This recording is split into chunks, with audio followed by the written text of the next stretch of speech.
Buenas noches, hoy es un lunes académico más. Hoy vamos a hablar del derecho administrativo. Para los que no vieron la transmisión en vivo en Facebook, pues tuve problemas técnicos y vamos a empezar. El derecho administrativo como concepto de derecho administrativo.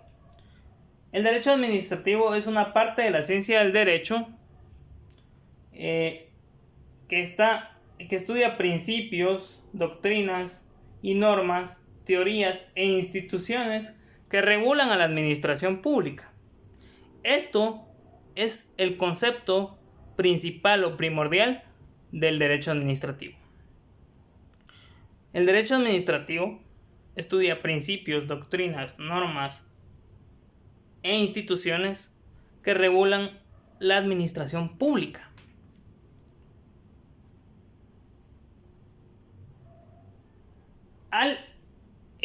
Como pudimos ver en el derecho penal, se divide en épocas. Al igual que el derecho penal, el derecho administrativo se divide en épocas. En el derecho administrativo son 3 épocas.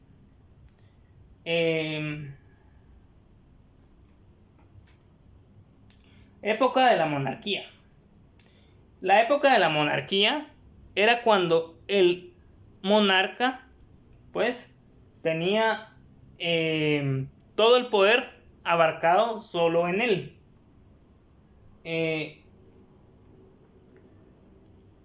En la época de la monarquía, por mandato del monarca, empezaron a existir algunos tribunales administrativos, como por ejemplo la Cámara de Cuentas y el Tribunal de Moneda. Y si se dan cuenta, en estos tribunales administrativos, los primeros, siempre se hablaba de temas económicos, porque eran temas de impuestos que el administrado debía de pagar para el señor monarca o el monarca que tenía el poder de quitar vidas, de dar muerte, de organizar las tierras, de quitar tierras, de dar tierras. Todo eso tenía ese poder el monarca. Época del Estado absoluto.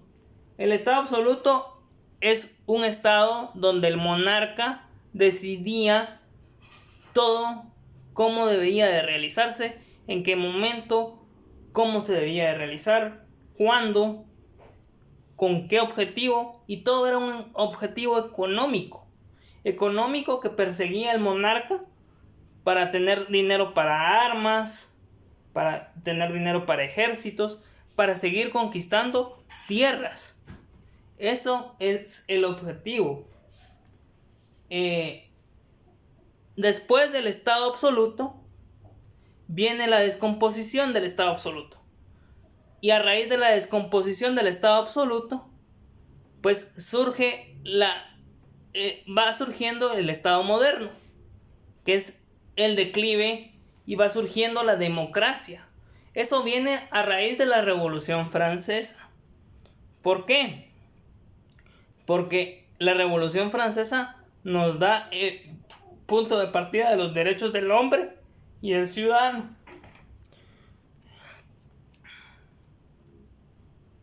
La época del Estado de Derecho. Esta época surge por la Revolución Inglesa de 1776 y la Revolución Francesa de 1789. ¿Por qué surge? Porque, como les digo, viene la Declaración de Derechos del Hombre y del Ciudadano, y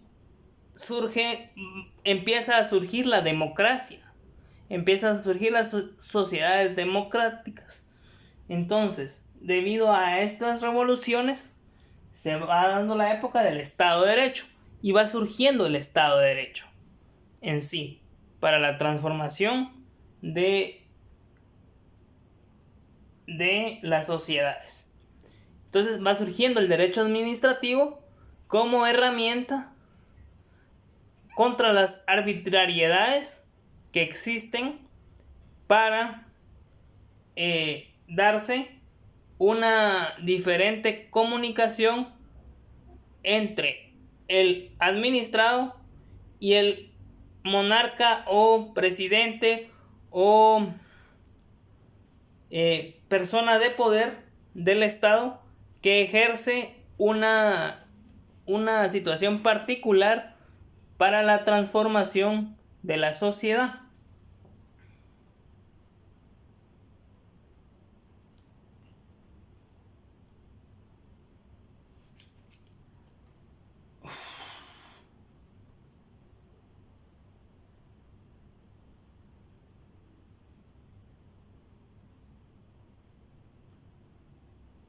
El derecho administrativo, una de sus características más importantes es que es un derecho joven, que no está codificado, que se basa mucho en lo que es la administración pública. Se basa también en que es un derecho dinámico. Más adelante lo vamos a ver. Es un derecho joven. Esta es una característica muy importante, que es un derecho joven, que es un derecho no como el derecho civil, que es un derecho que viene desde épocas muy antiguas. Este es un derecho un poco más reciente, es un derecho que tiene su surgimiento después de una revolución inglesa y francesa. Características del derecho administrativo. Es un derecho joven que surge después de la Revolución Francesa.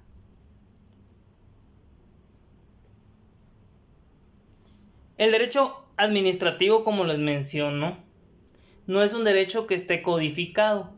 ¿Por qué? Porque surge de distintas leyes. Muchas de estas leyes son leyes orgánicas, son acuerdos administrativos, son circulares, que por cuestiones más prácticas, de mucha más velocidad, pues tienen la ventaja de ser más bajas jerárquicamente dentro de la pirámide de Kelsen, por ejemplo, que están las normas constitucionales, las leyes ordinarias, los reglamentos, y ahí entrarían los reglamentos. En el derecho administrativo, muchas de las disposiciones que tiene este derecho se da porque surge de circulares, de notas que hace un director de una dependencia y que la transforma y la transmite por medio de un memorándum para los empleados de ciertas dependencias, dándoles órdenes, recordando horarios, recordando medidas sanitarias, el uso de la mascarilla, por darles un ejemplo, en esta época pandémica. Y entonces, por eso el derecho administrativo no ha sido codificado, porque hay leyes administrativas muy importantes que se deben de dar para la transformación de las disposiciones administrativas dentro de las jerarquías que existen en las dependencias del Estado. El derecho administrativo es derecho subordinado. Está subordinado a la Constitución Política de la República. El derecho administrativo es un derecho dinámico y es un derecho cambiante, es un derecho joven, es un derecho antiformalista, puesto que muchas solicitudes se hacen por medio de cartas y no memoriales. Entonces, espero que este material sea de su utilidad y de su agrado. Muchas gracias por su atención. Gracias por suscribirse al canal de IFDG, gracias por ver los videos y gracias por acompañarme un lunes más académico. Gracias por ser parte de este esfuerzo, se los agradezco mucho.